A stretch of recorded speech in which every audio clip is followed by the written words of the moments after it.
this is Amy with the Hag Reads, and I am here with my library haul for the week. I'm a day late just because stuff happens in life. That's just how it goes sometimes. Hold on one second. Okay.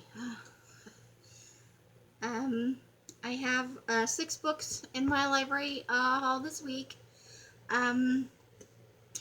Mostly YA for whatever reason, a couple of adult fiction and 1 child's fiction.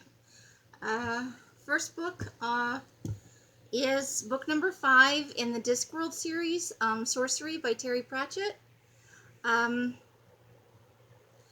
I started this series a while ago, and for whatever reason, this particular book is really hard to get from my library. So I have been waiting and waiting and waiting, and then it just went off my hold list, and I don't know if possibly the hold became available and I didn't get the notice, because sometimes I don't get the emails from the library. But it's probably been 6 or 8 months since I read the book before this. I'm trying to read a little bit more like out of my comfort zone, and I have not actually read very much science fiction, fantasy. Every time that I ask for recommendations from people I know, the Discworld series comes up as kind of a standard, kind of like Piers Anthony has come up a lot. And I originally started reading science fiction and fantasy when I lived very briefly in Houston, Texas. I got a bunch of stuff out from the library, and I had read a number of things, and I enjoyed it when I was in my 20s. I have found the Discworld series interesting and engaging, but I don't read through it quickly. You know, like when you get a book you really love and you, this is only, and it's less than 300 pages. It doesn't even have, it's a little over 250. When you have a book of that length, normally I plow right through it, but for every book in this series, it's taken me a couple of weeks to work through it. For whatever reason, I just don't consume it at the same rate that I do a murder mystery, or, you know, a book like the Naked Werewolf series, where I can devour that in, you know, a 4 to 6 hour period, or, you know, in 2 different readings over 2 different days, to, you know, if I can set aside a couple of blocks to read. Those just take me a lot longer for whatever reason. And so I've been trying to read some of the more core foundational things, and a lot of people recommend this to me, so I'm glad to finally have the 5th book, and hopefully that'll mean a new start to regularly reading at least once every few weeks a book from the series, so that it's not so long in between reads. The second book I got is Maisie Dobbs. It's the first book by Jacquelin Winspear, and this was recommended to me, or I don't know that she was necessarily recommending it. I have an account on 43 Things, the new one that they made, and one of my goals on there is to read all of the Nancy Drew books. And when I had posted a number of posts, one of the users came on and said that she loved Nancy Drew when she was growing up, and that she also had loved this Maisie Dobbs series. And I originally thought it was like another one similar to Nancy Drew, where it's a, you know, a teenager, you know, written for children. This is written for adults, and it's set about, I think, 10 years after the First World War. So it's written for adults, but I like that it's a woman private detective. So it came pretty highly recommended, because once she mentioned Maisie Dobbs on the thread, several other people also talked about it a little bit. And so from the time that she mentioned it, I got kind of excited. I'm interested to see how good it is. My third book is Be Afraid, Be Very Afraid, the Book of Scary Urban Legends by Jan Harold Brunvane. I'm sort of planning a ghost story type urban legend horror story to work on around Halloween.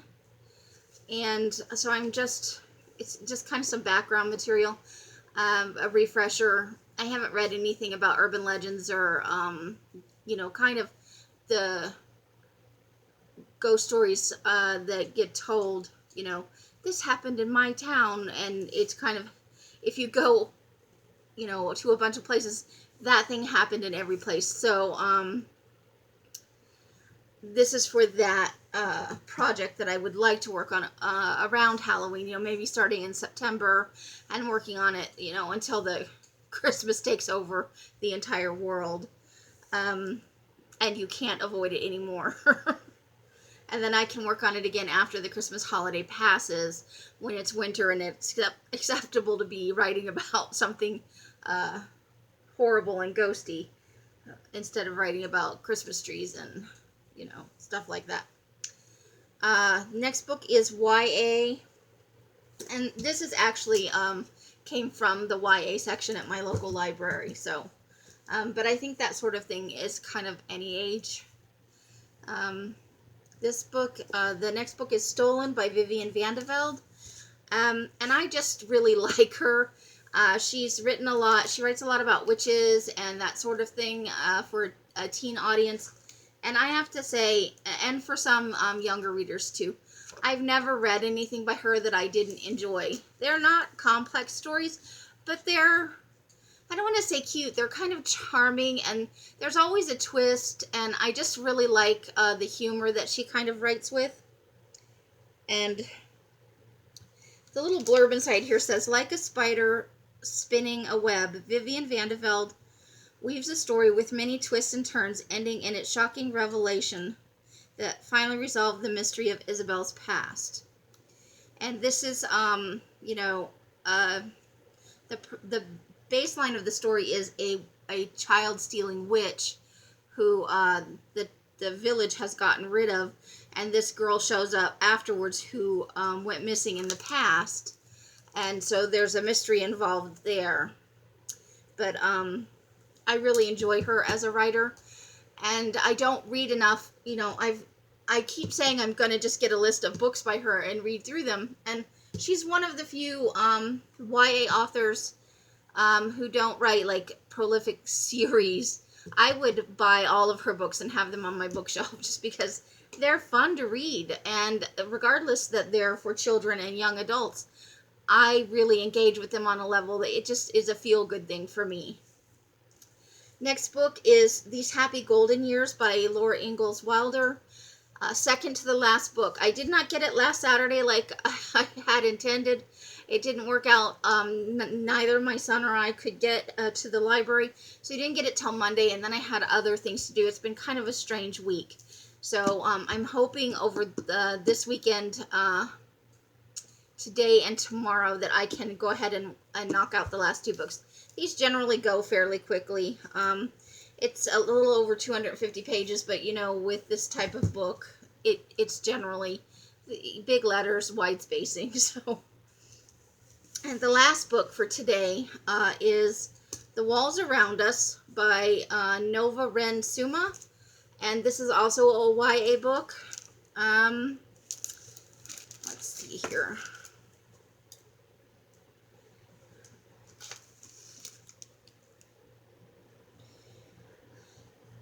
In prose that sings from line to line, Nova Ren Suma tells a supernatural tale of guilt and innocence, and of what happens when one is mistaken for the other. So, I don't know anything more about this book than that. It was recommended to me by somebody whose taste I trust. I did not know it was fiction when it was or YA when it was recommended. Which isn't a problem because I read plenty. I just was surprised that the person who recommended this to me recommended a YA book. It's unusual for them. That's what I got from the library. And I had a really good time this week, even though it was busy. Haven't actually gotten very much reading done. Since the new week started, only 3 books. And 2 of them are children's books, so I'm wrapping up one digital book. I have less than 100 pages in it. And then I've started Sanctuary, which is one of the books that's due between the 13th and the 17th. And it's set also, no, World War II. That one's set, I think World War II is just getting a full, to the point where the Americans are becoming involved. They mentioned the part that I just read, they were talking about reading a newspaper where children were being evacuated from London, so I think we're pretty well into World War II there. And that one is also YA. There's a lot of YA reading in my pile at the moment, which is fine, but I do need to work in some nonfiction as well. I have not been on point with that at all, and so that's one of the things I really want to step up with in the coming weeks. Especially with summer being full on, I'm not going to be as active, although I did just start, because of my son's taunting, I started doing some yoga for seniors because that's all I'm health-wise capable of. But I did the first video today, and I messaged him afterwards. I did yoga, now I'm dead. And then I just put RIP at the end. And he didn't answer me back, so we'll see. But so I did yoga today. Yay! It's been a long time since I've been able to, you know, it was the 30-minute video. And I struggled through it, but I was able to do it, and I didn't feel like I was going to pass out, and I didn't feel like, you know, I felt dead at the end, but I didn't think, oh my God, I'm going to have a heart attack because I'm doing this. So that was good. I have picked out a couple of senior yoga videos and a couple of low-impact cardio for people who are in recovery for whatever reason, whether they're brand new to working out and they're overweight significantly, or they are recovering from surgery, or, you know, in recovery from a heart attack, all of those sorts of things. There's no jumping, which is, I can't do anything with jumping in it. My knee won't take it, and I have other issues that just make jumping a bad idea. So that's what I've been up to. I will kind of mention it in passing just as a way to hold myself accountable. It's not like I think anybody cares if I'm doing yoga or low impact cardio workouts. It's just a way to keep myself accountable. My son watches these occasionally, so if I don't keep mentioning it regularly, he's probably gonna get on me about it. He's a good son. He's concerned about my health. So that is all I have for today. Happy whatever time of day it is for you. I hope you are having an amazing weekend, whether you're working or not. And I will see you on Monday for my weekly wrap-up, which should be teeny tiny because I didn't... Well, it's not the current week, so... actually, I had a pretty hefty week, but all of it was children's literature, I think. So, I will see you all on Monday. Have a great rest of the weekend. Bye-bye!